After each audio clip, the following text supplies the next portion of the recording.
గుంటూరు జిల్లా తెనాలికి చెందిన మణుపల్లి వెంకటమోహన శ్రీనివాసరావు లక్ష్మీ పద్మజ దంపతులు తమ వివాహ వార్షికోత్సవాన్ని ఆదర్శప్రాయంగా చేసుకున్నారు.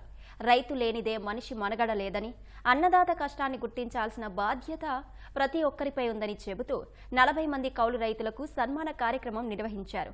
వెంకటమోహన శ్రీనివాసరావు స్వయంగా వివిధ గ్రామాలకు వెళ్లి కౌలు రైతులను ఎంపిక చేసి తమ వివాహ వార్షికోత్సవ వేడుకలకు రావాల్సిందిగా వారికి ఆహ్వానం పలికారు.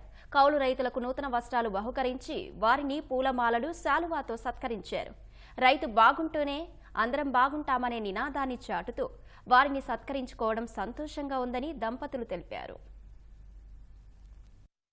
మా వివాహం అయ్యి 39 నుండి 40 సంవత్సరం వచ్చిందనమాట. కాకపోతే మామూలుగా చేసుకునే ఫంక్షన్లా కాకుండా మేమేం ఆలోచించామంటే, ఒక వ్యక్తి పుట్టిన దగ్గర నుంచి ప్రతి ఒక్కరికి కూడా పసిబిడ్డ నుంచి రైతు లేనిదే మనకి ఏ ఆహారము లేదు. ఆఖరికి మన దేశాన్ని కాపాడే జవాన్కైనా సరే ఆ రైతు పండించే ఆహారమే ఉండాలి.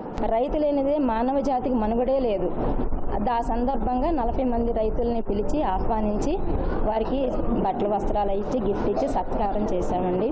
ఇలాంటి మంచి కార్యక్రమాలు చేయాలని, ఇలానే వీళ్ళందరూ సహాయ సహకారాలు మాకు ఉండాలని కోరుకుంటున్నాం.